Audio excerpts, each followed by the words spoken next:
Take a moment to arrive here, right where you are. Close your eyes and please stop trying to focus just for this time together. Your brain has been asked to hold too many things at once today.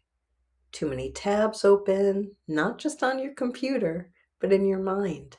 And a mind holding too many things at once cannot hold any single thing well. This is not a failure of willpower or discipline.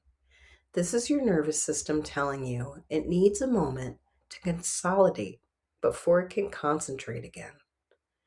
As you inhale, feel your awareness narrowing gently, without force, from the wide, scattered field of everything you've been trying to hold on to the simple sensation of your breath moving in.